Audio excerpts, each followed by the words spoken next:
본 말씀을 통해서 빼야 할 계획과 넣어야 할 계획이라는 제목으로 하나님의 말씀 증거하겠습니다. 우리가 어떤 일을 이룰 때 무턱대고 하는 것보다는 이 계획을 세워서 하는 것이 훨씬 효율적이고 또 시행착오를 줄일 수가 있습니다. 그래서 이 계획 단계에서 빼야 될 것, 또 반드시 넣어야 될 것을 면밀히 살피는 것이 중요할 것입니다. 그렇다면 우리가 하나님 백성으로 살아가기 위한 우리 인생의 계획 가운데서 뺄 것과 또 넣을 것은 무엇인가? 반드시 빼야 될 것, 또 반드시 있어야 될 것, 오늘 본 말씀을 통해서 살펴보겠습니다. 먼저 하나님을 대적하는 생각은 반드시 빼야 합니다. 우리가 어떤 계획을 세우고 어떤 일을 이룰지라도 그 계획과 또 의도가 하나님을 대적하는 것 혹은 하나님의 뜻과 일치하지 아니하는 것들은 우리가 빼고 제외시켜야 됩니다. 10절에서 여호와께서 열방의 도모를 폐하시며 민족들의 사상을 무효케 하시도다. 열방의 도모나 민족들의 사상이나 무조건 다 잘못되었다는 것이 아니라 하나님의 뜻과 어긋나는 혹은 하나님을 대적하는 그러한 열방의 도모, 또 하나님의 사상과 일치하지 아니하는 그런 민족들의 사상, 이런 것들을 하나님께서 무효케 하시고 중단케 하시고 다 허물어 때리신다는 겁니다. 그러므로 우리가 하나님을 대적하는 그러한 도모, 그런 사상, 그런 생각을 갖는 것 자체가 합당치 않으므로 그런 것들은 빼야 됩니다. 그럼 하나님을 대적하는 것이 무엇인가? 성경에서는 세상을 사랑하는 것이 하나님을 대적하는 거라 그랬습니다. 야고보 4장에서 세상과 벗된 것이 하나님의 원수임을 알지 못하느뇨. 우리가 세상의 것을 가득 채워서 아주 철두철미하게 계획을 세워도 하나님께서는 그러한 생각과 의도를 다 물리치실 거라는 겁니다. 열방의 도모를 폐하시고 민족들의 사상을 무효케 하시는 하나님께서 세상을 사랑하는 마음을 가지고 나가는 그러한 하나님 대적하는 것, 하나님께서 다 멸하실 것을 알고 세상 사랑하는 것에서 우리가 돌이켜야 됩니다. 또 이 사명의 길에서 후퇴하는 것도 하나님을 대적하는 겁니다. 하나님께서 우리에게 명하신 사명 감당이라고 하는 것은 내가 하고 싶으면 하고 하기 싶으면 그만두는 나의 의지에 달린 것이 아니라 하나님의 의지에 달린 하나님의 일입니다.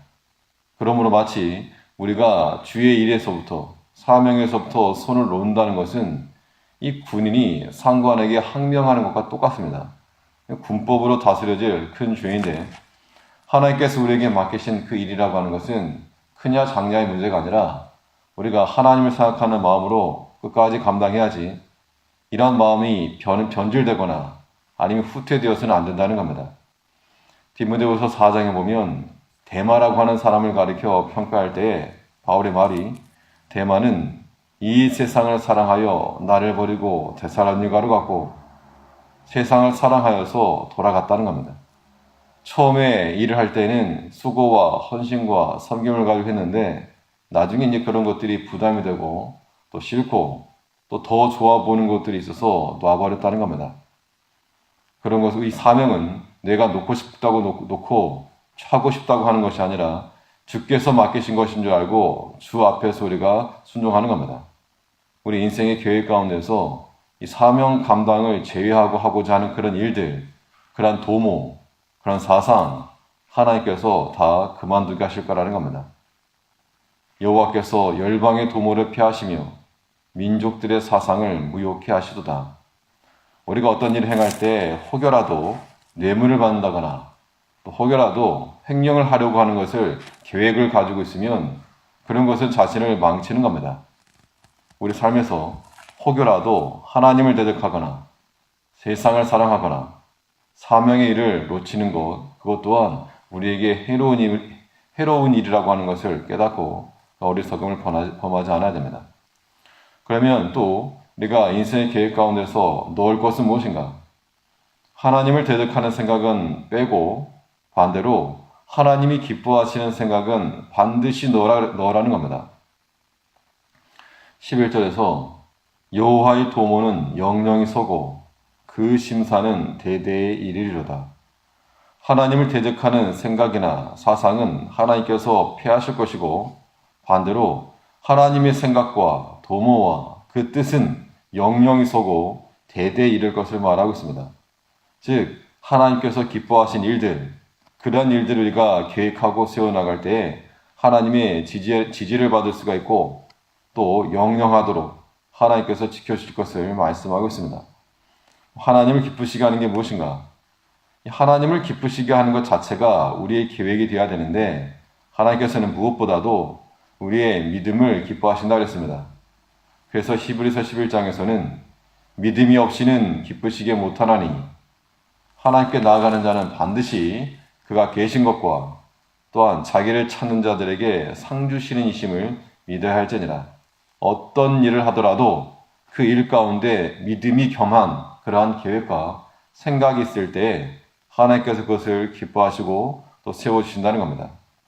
우리가 어떤 크고 작은 일, 크고 작다를 떠나서 믿음이 있는가, 없는가를 살피고 믿음으로 말하고 믿음으로 행하여 하나님을 기쁘시게 하는 자들이 될 때에 그것은 곧 하나님의 도모요, 하나님의 심사임으로 하나님께서 세우신다는 겁니다.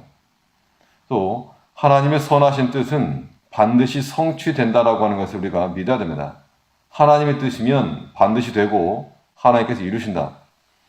이 하나님의 뜻과 계획이 반대를 받을 수 있으나 사람들에 의해서나 계획의 제도에 의해서나 반대를 받을 수 있지만 하나님께서 성취하시는 일을 가로막을 사람도 없고 제도도 없는 겁니다. 마치 커다란 흙더미가 산더미만큼 쌓여 있어도 이 중장비들에 의해서 다 평탄화되는 것처럼 하나님의 계획과 뜻은 사람도 제도도 방해를 완성할 수가 없는 겁니다. 아이도벨의 모략이 그래있고 하만의 음모가 그러하였고 그 어떤 것도 철두철미한 계획과 지혜로운 계획이었으나 그러나 하나님께서 그 일이 성사되지 못하도록 막으시고 도리어 하나님의 도모와 하나님의 계획을 세워나가셨다는 겁니다.